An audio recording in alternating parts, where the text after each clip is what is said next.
Visby is one of the prettiest Baltic cruise ports, and it's very easy to explore on your own. It's on the Swedish island of Gotland, with medieval walls, cobbled streets, church ruins, roses, cafés, and sea views all close to the cruise pier. But there are still a few things worth knowing before you arrive. So in this video, I'll go through 10 things you need to know about Visby Cruise Port. The first thing to know is that cruise ships usually dock at the dedicated cruise pier in Visby, close to the ferry terminal. You walk off the ship onto a long pier, and from there, you can either walk towards the town or use the transport options available on the day. The pier itself is quite long, and when you first step off the ship, it doesn't feel like you've arrived in the middle of a big city cruise terminal. Once you're off the ship, the main decision is very simple. Are you going to walk into Visby, take the shuttle if one is running, or use something like the hop-on hop-off bus if it's operating during your visit? For most cruise passengers, this is a very manageable port, but it's still worth checking your cruise line information before you arrive, because shuttle arrangements can vary by ship, cruise line, and port day. The second thing to know is that the Visby Cruise Port area is fairly basic. It has a long pier and then a small paved area with some pop-up souvenir stalls. It was organized, and it was easy to navigate, but it wasn't the sort of cruise terminal where you'd plan to spend time.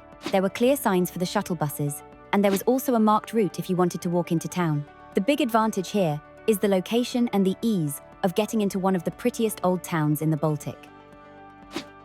The third thing to know is that you can walk from Visby Cruise Port to the old town.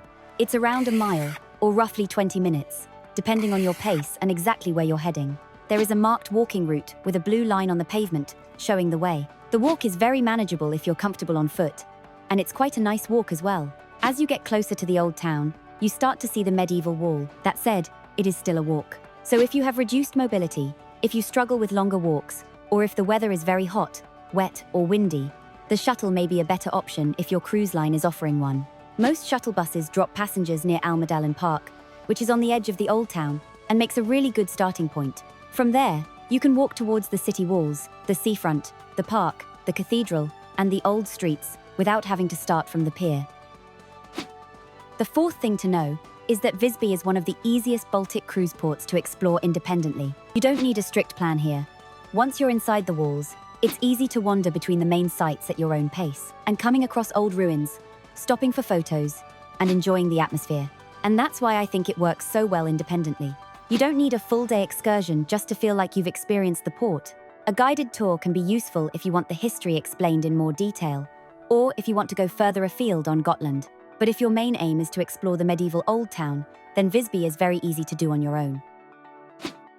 Visby is a UNESCO World Heritage Site, and it's often described as one of the best preserved medieval towns in Northern Europe. It was once an important Hanseatic trading town, and you can still feel that history as you walk around. You've got the stone walls, narrow streets, old houses, ruins and churches all sitting together in a very compact area. This is why Visby is sometimes called the Pearl of the Baltic. And honestly, when you're there, it's easy to understand why. One of the nicest ways to explore is to start near Almedalen Park if you've arrived by shuttle, or enter through one of the old gates if you've walked in from the port. Fisherman's Gate is one of the lovely entry points if your route takes you that way. Once you're inside the walls, you'll find cobbled streets, small lanes, pastel-colored buildings, cafés, shops, and lots of places where you'll want to stop for photos. The sixth thing to know is that the city wall is one of the biggest reasons to visit Visby. The medieval wall surrounds the old town and stretches for around 3.5 kilometers, with towers and gates still standing around the town.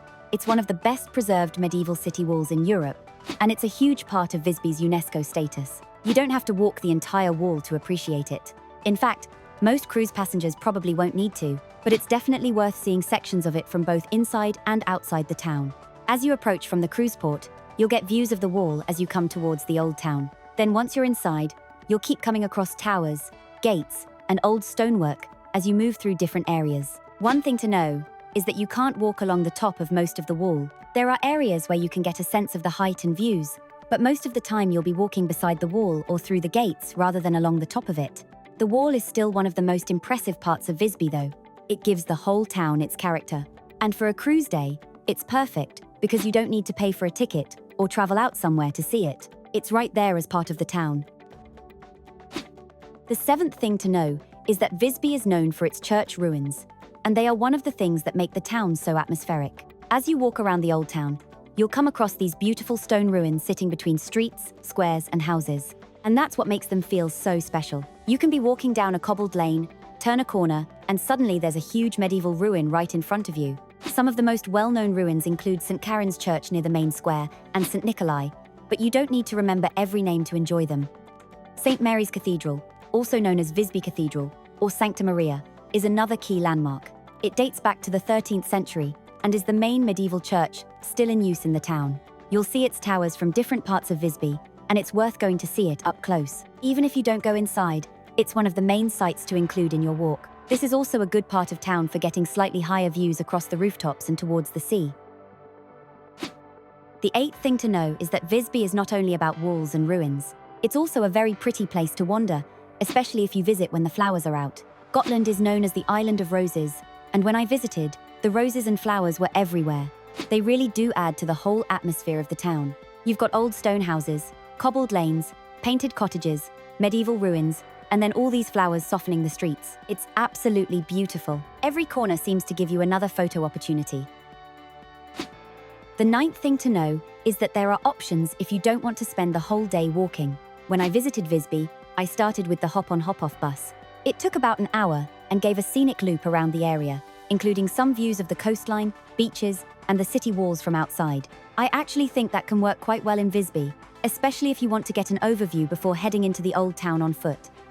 Shore excursions are more useful if you want to go beyond Visby itself. Gotland has more to offer than just the old town, but those places are harder to do independently on a short cruise stop unless you're comfortable with local transport or you've planned it properly. If it's your first time in Visby, the old town is enough to fill a lovely cruise day. If you've been before, or you really want to see more of Gotland, then look at a guided tour or shore excursion. I'll put a few Visby and Gotland tour options in the description, so you can compare them with exploring independently. The final thing to know is that Visby can be a fairly low-cost cruise day if you explore independently. If you walk from the ship into town, you may not need to spend anything on transport. And once you're in Visby, many of the main sites can be enjoyed just by walking around. You can see the city wall, the old gates, the cobbled streets, the church ruins from the outside, the viewpoints, the houses, the gardens, and the general atmosphere without having to buy lots of tickets. Where you're more likely to spend money is on the shuttle, if your cruise line charges for it, the hop-on hop-off bus, food and drink, souvenirs, or a guided tour. So that's 10 things you need to know about Visby Cruise Port. Next, watch my Copenhagen Cruise Port guide, because Copenhagen can be very different depending on where your ship docks. I'll show you the main cruise terminals, how to get into the city, and what you can realistically see in one day without wasting time at the start of your port day.